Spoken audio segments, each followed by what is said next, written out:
भीमसेन के द्वारा मारे गए 105 कीचक के भाई और कीचक और सहस्त्रों वीर सैनिक, पूरा स्मशान भूमि पट गई वीरों से। जैसे कोई जंगल को काट के गिरा दे, ऐसे सूरवीर पड़े हुए थे।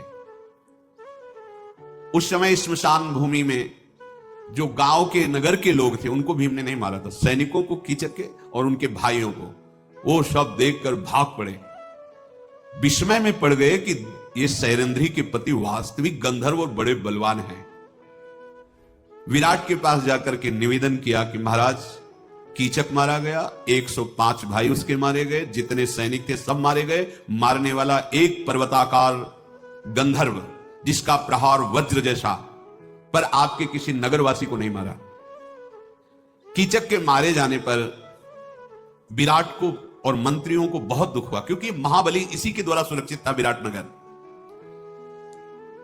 सब मन में विचार कर रहे हैं कि ऐसा कौन हो सकता है जो कीचक को ऐसी दुर्गति से मार सकता है। अब बात फैली विराटनगर में, विराटनगर से अन्य नगरों में, अन्य देशों से, सब पूरे विश्व में फैल गई। कीचक महाबली विराट का सेनापति साला ऐसी दुर्गति से मारा गया। दल के दल बैठकर यही बात करते कि नहीं नहीं, कोई ऐसा गंधर्व नहीं जो इस गति से मार सके। दुर्धर्ष वीर कीचक की इस मृत्यु का समाचार वायु की तरह सब जगह फैलने लगा।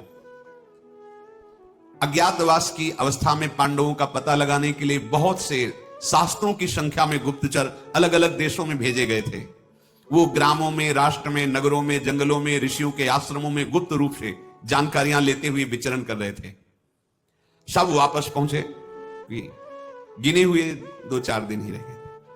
सब सभा में पहुंचे जहां भीष्म जी, कर्ण जी, कृपाचार्य जी, द्रोणाचार्य जी, दुर्योधन, ये सब बैठे हुए थे। अलग अलग देश प्रांतों से सब गुप्तचर वापस हुए।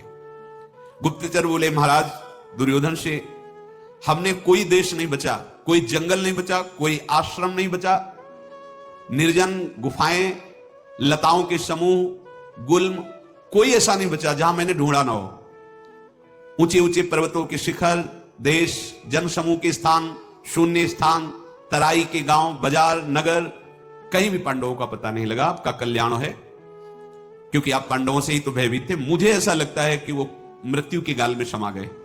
गुप्तचरों ने कहा, हमने रथियों में, हाथियों में, घोड़ों के बीच में सब जगह जा जा करके देखा, कहीं तो छुपे मिलेंगे, कहीं पता नहीं चला। हां, इतना पता चला है कि उनके सारथी, उनके रथ, उनके घोड़े द्वारिकापुरी में भगवान श्री कृष्ण बलराम के पास हैं, क्योंकि उस जब अज्ञातवास को जा रहे थे तो उनको वहां भेजा था और धौम्याचार्य जी को भेजा था द्रुपद देश। शत्रु को संताप देने वाले दुर्योधन, पांडवों के इंद्रसेनादि सारथी द्वारिकापुरी में हैं, ऐसा हम लोगों ने खोज कर लिए, पर वहां ना द्रौपदी है ना 5 पांडव हैं। उन लोगों से बातचीत में हमने सुना कि उन लोगों को भी पता नहीं कि पांडव कहां है। ऐसा ही आज्ञा की थी युधिष्ठिर जी ने।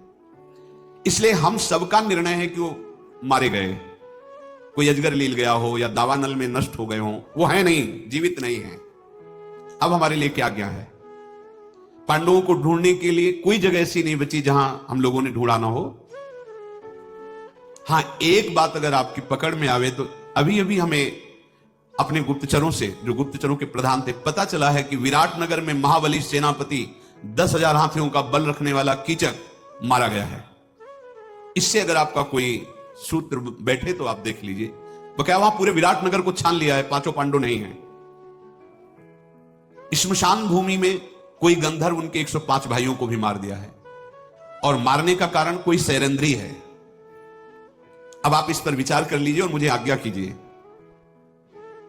राजा दुर्योधन दूत की बात पर विचार करके सोचते रहे और सभासदों से कहा, कार्यों के अंतिम परिणाम को ठीक ठीक समझ लेना अत्यंत कठिन है, इसलिए आप लोग पहले अपने अपने विचार प्रकट कीजिए। जो आपने अभी सुना कीचकवध, और यह भी सुना कि सर्वत्र ढूंढ लिए गए, नहीं मिले।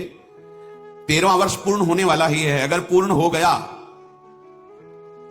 तो सत्य प्रतिज्ञ पांडव निश्चित हमारा नाश कर देंगे। सत्यव्रती पांडव मद की धारा बहाने वाले गजराज के समान, भारी विषधर के समान वो हम पर टूट पड़ेंगे। इसलिए अभी समय है, 1-2 दिन 3 दिन जल्दी से ढूंढ लिया जाए तो 12 वर्ष का वनवास और 1 वर्ष का अज्ञातवास, अगर पहचाना नहीं गए तो भारी विपत्ति हम सब पे पड़ने वाली है। कर्ण ने कहा कि अब इन गुप्तचरों को छोड़ो, अब हम गुप्तचर तैयार करते हैं। ये और जन समुदाय में तो जाए, पर ये सन्यासी, महात्मा, सिद्ध, इनके आश्रमों में भी जाए, सबसे विनय पूर्वक पूछे, सेवा भावना करके कि आप ध्यान के द्वारा देखो पांडव कहां हैं। ऐसा पाप भावना में अनुरक्त रहने वाले दुशासन ने कहा कि जैसा कर्ण कह रहे हैं, इन्हीं के विश्वास पात्र गुप्तचरों द्वारा पता लगाया जाए, जल्दी से पांडवों की खोज की जाए। घूम घूम करके गुप्तचर शीघ्रगामी घोड़े के द्वारा जाकर पता लगाए, कहीं ना कहीं तो पांडव होंगे ही। और अगर कहीं ऐसा जो ऐसा समाज में बताया गया कि अजगर लील गया या दावानल में, तो फिर मुझे कोई चिंता की बात नहीं, क्योंकि मेरा राज्य फिर निष्कंटक है।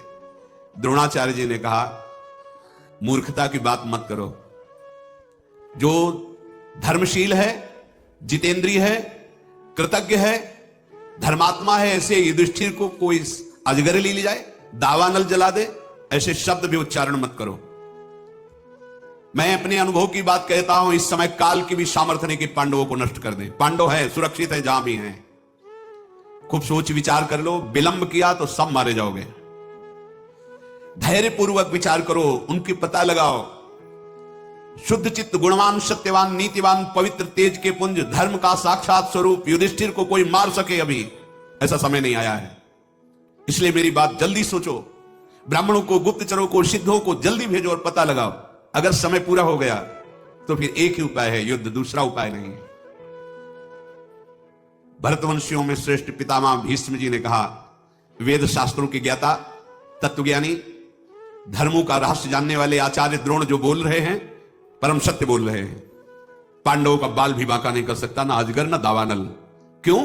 क्योंकि भगवान श्री कृष्ण का वो दासत्व स्वीकार किए। ये महाभागवत भीष्म जी ने कहा कि उनका कोई बाल बांका, धर्म रता नित्यम केशवानुगता सदा, वो सदैव धर्म में रहते हैं और केशव भगवान श्री कृष्ण के अनुगत है, शरणागत है, उनको कोई मार सके ऐसा नहीं हो सकता। पांडव अपने धर्म और पराक्रम से सुरक्षित है, जल्दी खोज करो। 13वां वर्ष बीतने ही वाला है। तुम लोगों की जो धारणा बन रही है ना कि वो मारे गए, अजगर लील गया, ऐसा कुछ नहीं, पांडव सुरक्षित है। मैं पहचान बता रहा हूं, उस पहचान के अनुसार खोजो। जिस नगर में धर्मराज युधिष्ठिर विराजमान हैं, वहां सब धर्म का आचरण करने वाले दानशील, उदार, विनयी, लज्जाशील होंगे। जहां महाराज युधिष्ठिर विराजमान करते, वहां प्रसन्नता छाई रहेगी, सत्यपरायणता, हृष्ट पुष्ट, कार्यकुशल होंगे। जहां महाराज युधिष्ठिर विराजमान है, वहां दूसरों का दोष देखने वाला कोई नहीं रहेगा, ईर्ष्यालु नहीं होगा। वो स्वयं धर्म में तत्पर, इसलिए उनके आसपास सब धर्मात्मा होंगे। जिस जनपद में गौ सेवा अधिक हो रही हो, जहां की गौएं हष्ट पुष्ट हो, निश्चित वहां ढूंढो, युधिष्ठिर विराजमान होंगे। बाहरी लक्षणों से पहचाने जा सकते हैं। जो मैं कह रहा हूं तत्काल, नहीं तो समय व्यतीत हो रहा है। शरद्वान के पुत्र कृपाचार्य जी ने कहा कि वयोवृद्ध भीष्म की जो वार्ता है वो परम सत्य है। मेरा भी अनुभव कि पांडव मारे नहीं जा सकते, वो जीवित है। जिसे सम्राट बनने की इच्छा हो, उसे शत्रु की अवहेलना नहीं करनी चाहिए। दुर्योधन, पांडवों को साधारण मत समझो। भेष बदलकर जैसे हो, बहुत कम समय रह गया, तत्काल उनकी जो अवधि समाप्त होने वाली, उनको ढूंढ लिया जाए। अज्ञातवास का समय पूर्ण ही हो गया ऐसा समझो, और पूर्ण हो गया तो कुंती के महाबली अति पराक्रमी महात्मा पांडव सर्वनाश मचा देंगे, कोई रोक नहीं सकता। इस प्रकार सबने अपनी अपनी सलाह रखी। दुर्योधन बहुत बुद्धिमान था, विवेकवान नहीं, बुद्धिमान। जैसे कल बताया था, बुद्धि तो बहुत है, विवेक नहीं है। वो शांत बैठा रहा, सबकी बात सुन करके उसने कहा, ध्यान देकर मेरी बात, पूरे मृत्यु लोक में, पूरे राक्षसों में, दैत्यों में 4 महाबली हैं, पूरी मृत्यु लोक में और दैत्यों में, जो इंद्र के समान बल धारण करते हैं। बल में उनकी समानता करने वाला पृथ्वी में कोई नहीं है, न दैत्य लोक में कोई है। बराबर बलशाली 4 हैं, भगवान शेषावतार बलदेव जी, और पराक्रमी मदराज शल्य, और महान पराक्रमी भीमसेन, और चौथा ये कीचक। ये 4 महाबली हैं। बलराम जी अगर मारते कीचक को तो ये बात फैल जाती, क्योंकि द्वारिका से वो चढ़ाई करते। बलराम जी ने मारा नहीं। शल्य आते तो उनकी सेना विराटनगर पर आक्रमण करती, शल्य आए नहीं। चौथा, कीचक मारा गया है तो बचे भीमसेन। भीम ने ही मारा, मेरा पक्का निर्णय है। ये सभी बलशाली एक दूसरे को जीतने का बल रखते हैं, इसलिए मेरा पूरा का पूरा विश्वास है कि भीमसेन ने ही मारा है जो विराटनगर में कीचक मारे गए। पक्का निर्णय मुझे है, पर जब तक पहचान साबित नहीं की जाएगी तब तक बात नहीं होगी। और वो सैरंध्री इतनी सुंदरी बताई गई, वो और कोई नहीं, द्रौपदी है। पक्का विश्वास है मेरा, कोई विचार करने की जरूरत नहीं है। द्रौपदी के निमित्त कीचक की बुद्धि बिगड़ी होगी और भीमसेन ने गंधर्व का नाम रख करके उसको मार दिया है। कीचक मारा गया, भीमसेन ने मारा, पक्का। इसलिए बिना विचार के विराटनगर पर आक्रमण कर देना चाहिए। भीमसेन ऐसा पराक्रमी वीर है कि वहां रह रहा है और आक्रमण सह नहीं पाएगा। वो युद्ध में निकल आएगा, हम पहचान लेंगे। फिर 12 वर्ष का वनवास, 1 वर्ष का अज्ञातवास। पितामह भीष्म जी, द्रोणाचार्य, कृपाचार्य, कर्ण, सब एक साथ उसकी प्रशंसा की। बिल्कुल ठीक तुमने, ये सब एक पक्ष हो गया है। भोजन का बहुत बड़ा प्रभाव होता है, जैसा खाओ अन्न वैसा बने मन। जरूर जरूर दुर्योधन की प्रशंसा करने लगेगी, बहुत सुंदर विचार किया, पक्का ऐसा ही है। क्या करना चाहिए? अब हमें विराटनगर की तरफ तुरंत सेना सजा करके आक्रमण करना चाहिए। पहले गोधन, उनका गौओं का अपहरण करना चाहिए। पांडव जहां रहते हैं वहां कोई आक्रमण हो, वो शांत नहीं बैठ सकते, क्योंकि वीर पुरुष हैं, वो कोई कायर नहीं है। जहां वो हमारे सामने आएंगे हम पहचान लेंगे। जहां पहचान लिए तो हमारा संकट दूर हो जाएगा। त्रिगर्त देश के राजा महाबली सुशर्मा भी वहां बैठे हुए थे, जिनको बहुत बार कीचक ने पीट पीट के भगाया था। कीचक मारा गया, अब उनकी जलन विराट पर थी, तो उन्होंने कहा कि मुझे आदेश करो, एक तरफ से हम अपनी सेना सहित आक्रमण हो, दूसरी तरफ से आप घेर लो विराटनगर को। कर्ण ने दुर्योधन से कहा, बहुत सुंदर बात, दोनों तरफ की चढ़ाई में जरूर पांडव निकल पड़ेंगे और हम उन्हें पहचान लेंगे। बलपूर्वक कीचक ने बहुत से राजाओं को सताया है। मत्स्य नरेश बहुत बार जो विजय प्राप्त की वो कीचक के बल से। विराट में इतनी सामर्थ्य नहीं है। चलो तत्काल सेना को सजाने का आदेश करो, ठीक अवसर है। विराट के यहां रत्न धन सब हम ले लेंगे, बंदी बना लेंगे विराट को और सब आपस में बांट लेंगे, गोधन रत्न आदि सब। इसलिए सेना को सुसज्जित किया जाए, कई टुकड़ियों में बांट दिया जाए। पितामह भीष्म, आचार्य द्रोण, शरद्वान पुत्र कृपाचार्य, ये सब ने स्वीकृति दे दी, हां ऐसा ही किया जाए। जिधर आक्रमण का निश्चय किया गया, कौरव के सैनिक उधर तैयार होकर चलने लगे। सुशर्मा ने त्रिगर्त के साथ अर्थात अपने देश के सैनिकों के साथ जो दिशा निश्चित की गई उधर चल पड़े। भयानक सेना कौरवों की, अरे जिसमें भीष्म जी, द्रोणाचार्य जी, कृपाचार्य जी, अश्वत्थामा, कर्ण आदि, और सुशर्मा भी बहुत बलवान, सब विराटनगर की तरफ चल पड़े। सप्तमी की तिथि को अग्निकोण की तरफ से सुशर्मा ने चढ़ाई की और अष्टमी को निश्चित किया गया था कौरव दूसरी तरफ से आक्रमण करके जो उनकी गौशालाएं थी पहले गोधन का अपहरण करेंगे। 13वां वर्ष भली भांति पूर्ण हो चुका जब ये नगर में चढ़ाई के लिए पहुंच गए। अब इसमें समय लगा, पूरे अज्ञात वर्ष का समय पूर्ण हो गया है।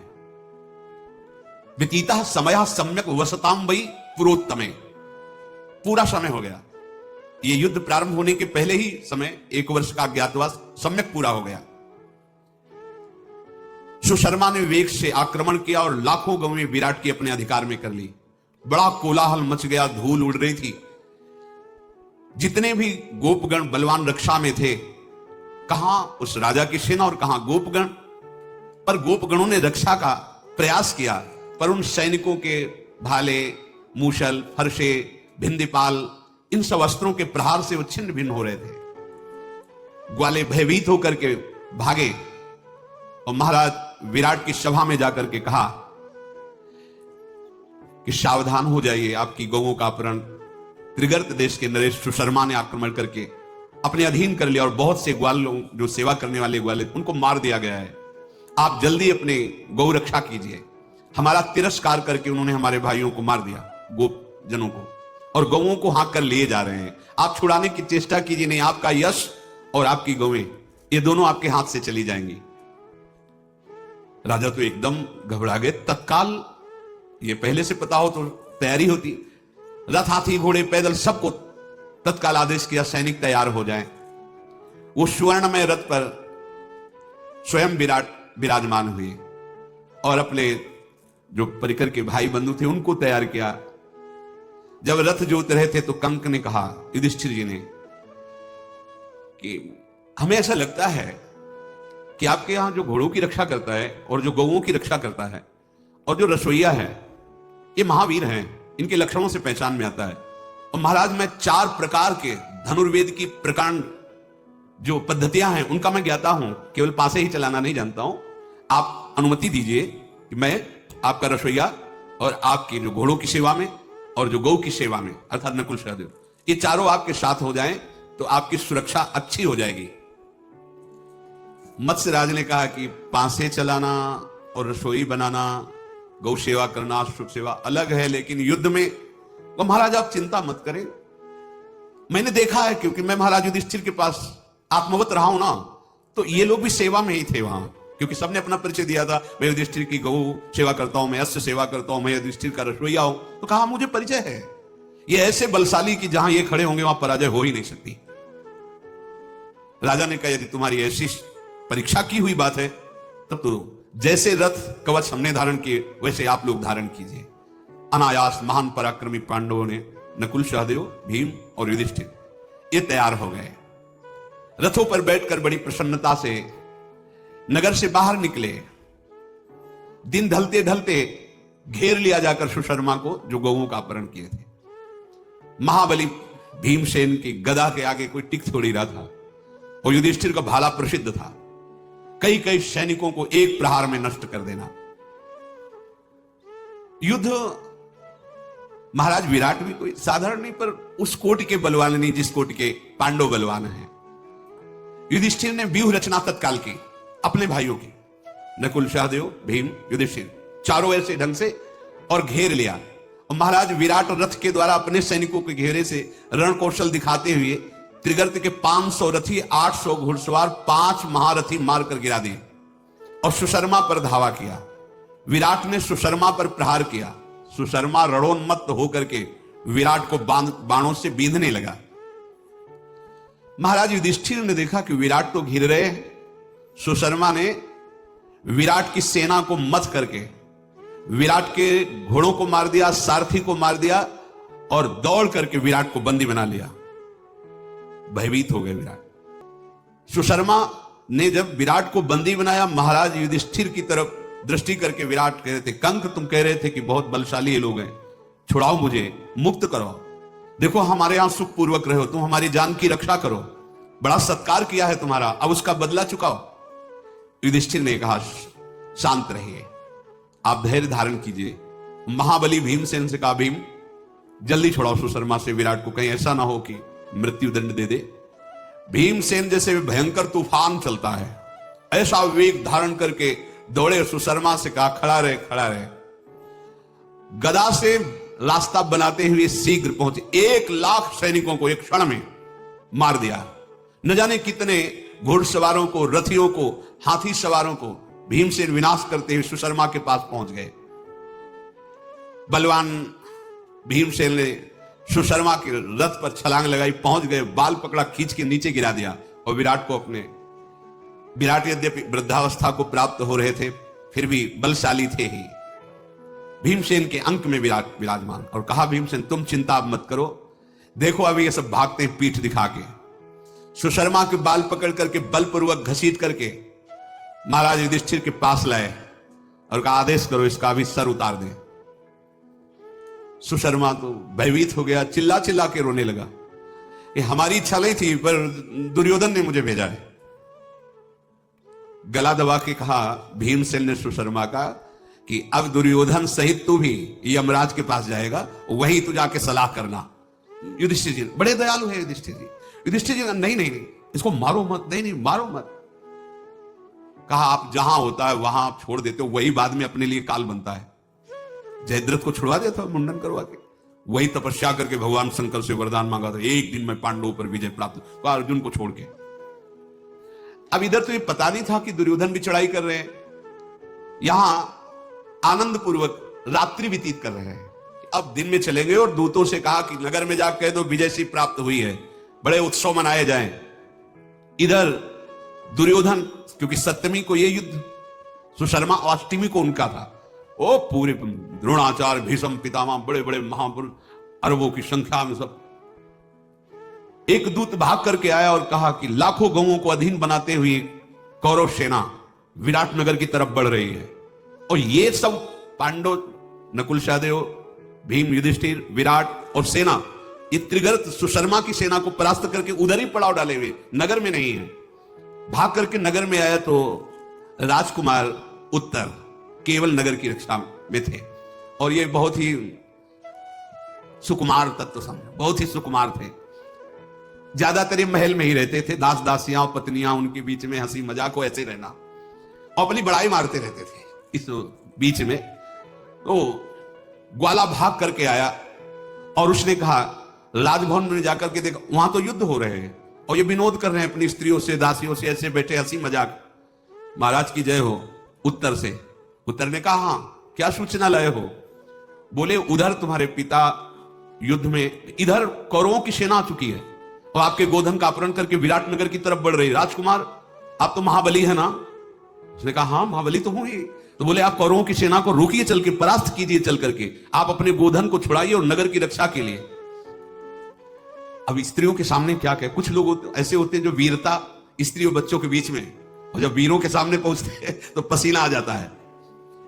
उन्होंने कहा कि युद्ध तो मैं कर सकता हूं कौरवों से, भीष्म से भी कर सकता हूं, मैं सुयोग्य हूं, इस समय मैं राष्ट्र का स्वामी हूं, क्योंकि महाराज युद्ध में गए तो पूरा अधिकार मेरे हाथ में है। अगर मेरे पास कोई उत्तम सारथी होता तो मैं अर्जुन जैसी वीरता दिखा सकता था। तो सैरंध्री द्रौपदी जी वही थी, देखा है थे और कहा, अर्जुन जैसी वीरता दिखा सकते? बोले, सैरंध्री तो तुम हमें छोटा मोटा वीर समझती हो? बोले, नहीं मैं तो महावीर समझती हूं तुमको, लेकिन अर्जुन को कभी देखा है? देखा नहीं पर सुना है, मैं अर्जुन जैसी वीरता दिखा सकता हूं अगर सारथी मिल जाए। उत्तर ने स्त्रियों के बीच में अपनी बड़ाई, मैं ऐसा बोली, बड़ी उत्साहजनक प्रशंसाजनक बातें की। उस ग्वाले ने कहा, महाराज यहां बैठ के प्रशंसा करने का समय नहीं, सेना आगे बढ़ती चली आ रही, आप कुछ कीजिए। उन्होंने कहा, कोई सारथी होता तो चल देते, अब सारथी कोई नहीं है, हमारे योग्य सारथी चाहिए। युद्ध के लिए तो मैं पूर्ण समर्थ हूं, पर सारथी चाहिए। जैसे वज्रधारी इंद्र दानवों को भयभीत करते हैं, वैसे मैं शांतनु नंदन भीष्म को, दुर्योधन को, द्रोणाचार्य को, कर्ण को, अश्वत्थामा को, सबको भयभीत कर दूंगा। बृहन्नला दूर खड़ी थी, हंस रही थी देख देख के कि अभी देखा नहीं होगा तुमने भीष्म आदि को, इसलिए ऐसा मेरे सामने क्या 2 मुहूर्त में सबको परास्त कर दूंगा। जब ऐसी वो डींग हाक रहे थे तो सैरंध्री नजदीक आई और कहा, राजकुमार आपकी बातें सुन के तो आपको ऐसा लगता है विश्व के अद्वितीय वीर आप हैं। हाँ, तुम्हें कोई संशय? तो बोले, आप कुछ वीरता भी तो दिखाइए ना, बार बार ग्वाला कह रहा है कौरववंशी है, सारथी नहीं है कोई, इसलिए नाचना ना आता हो। तो बोले, आंगन टेढ़ा है इसलिए मैं नाच नहीं सकता, वैसे तो मैं बहुत अच्छा नाच लेता हूं। हाँ, सैरेंद्र ने कहा, सारथी की व्यवस्था मैं कर दूं, जो खांडो प्रस्थ को जलाने वाले गांडीव धनुषधारी अर्जुन हैं, उसी के बल से खांडो प्रस्थ जला, ऐसा सारथी। कौन है? अपने घर में रहने वाली बृहन्नला, ये सारथी बनेगी, राजकुमारियों को नचाती, ये सारथी। मान लो, द्रौपदी लिखा जो सैरेंद्री थी, मान लो कि साक्षात अर्जुन ही है, ऐसी कला इसमें है, अगर ऐसा है तो देख लो प्रयास करके, राजी हो। अब तो डर लगने लगा कि सारथी भी मिल रहा है। जिन दिनों अर्जुन की सहायता भगवान श्री कृष्ण दावानल रूप महान खांडोवन को जलाया, तो यही थे प्रधान, यही थे जिसे बृहन्नला समझ रहे हो, यही सारथी थे। उत्तर ने कहा, वैसे इसको सारथी बनाना तो मुझे शोभा नहीं देगा कि एक नपुंसक सारथी हो, पर अगर तुम्हें अनुभव है ऐसा तो तुम देख लो, बात करो। द्रौपदी ने कहा, हमारी तो बात हो गई है, क्योंकि हम वहां थी जब महाराज युधिष्ठिर के यहां ये सारथी थे ना, तो वहां मैं सेवा में रहती, मैंने देखा है इनका बल, आप आदेश करो, तैयार करें। उत्तर ने कहा, तो फिर भी मेरा बल देख लेना, अगर सारथी मिल गया तो कौरव हार गए निसंदेह। सैरंध्री ने कहा कि अपनी बहन से बोलो कि जाके प्रार्थना करे बृहन्नला से। तो उत्तर ने उत्तरा से कहा, बहन तुम जाओ और प्रार्थना करो कि वो हमारी सारथी बन जाए। उत्तरा नजदीक गई और अर्जुन से प्रेम पूर्वक बोली, बृहन्नले, हमारे राष्ट्र में बड़ा संकट उपस्थित हो चुका है। पिताजी दूसरी दिशा में युद्ध में हैं और कौरव पक्ष बहुत बलवान आक्रमण करते हैं और मेरे भैया बड़े वीर हैं, आप उनकी सारथी बन जाएगी बस थोड़े दिन के लिए। अभी उनका सारथी नहीं है इसलिए वो ऐसा कह रहे हैं। बृहन्नले, अगर सारथी बन गई तो युद्ध कला में मेरे भैया कितने प्रवीण ये तुम देख लोगी। उत्तरा ने कहा, सुना है तुम अर्जुन के सारथी रहे हो। वो कहा, हां मैं सारथी रहा हूं, तुम्हारी इच्छा ऐसी है तो ठीक है, मैं स्वीकार करता हूं। राजकुमार तैयार हो, तुम कवच बांधो, धनुष लो और मैं सारथी के पद पे बैठता हूं। घोड़ों की लगाम संभाली, बैठ गए। अब वो तो सर्वगुण संपन्न साक्षात गांडीव धनुषधारी अर्जुन है। देर नहीं लगा, सामने पहुंचा दिया। वो खड़े होके जे ही देखा, भीड़ तो कांपने लगे, पसीना आ गया, बैठ गए और कहा, बृहन्नला देखो हम स्त्रियों के बीच में तो बोल के आ गए, मेरी सामर्थ्य लेके मैं खड़ा रह सकूं। अरे बोले, महाराज आप तो बड़ी वीरता की बातें कर रहे थे, अभी तो हमने परिचय ही नहीं दिया। देखो वो श्वेत वस्त्र धारण जो किए हुए खड़े हैं, वो कुरुवंश के पूजनीय भीष्म पितामह है, वो द्रोणाचार्य है, विराट कुमार, ऐसे ऐसे बता रहे। और वो कूदे रथ से, भाग पड़े। जब पीछे मुड़ के देखा तो है ही नहीं, दौड़ करके उन्होंने पे चोटी संभाली, साड़ी कमर में बांधी, दौड़ करके पकड़ करके लाए और कहा, ये वीरों को शोभा देता है, तुम क्या जाके महल में बात करोगे। बोले, मुझे जीवित रहना है, मुझे मरना नहीं है। ऐसे महावीर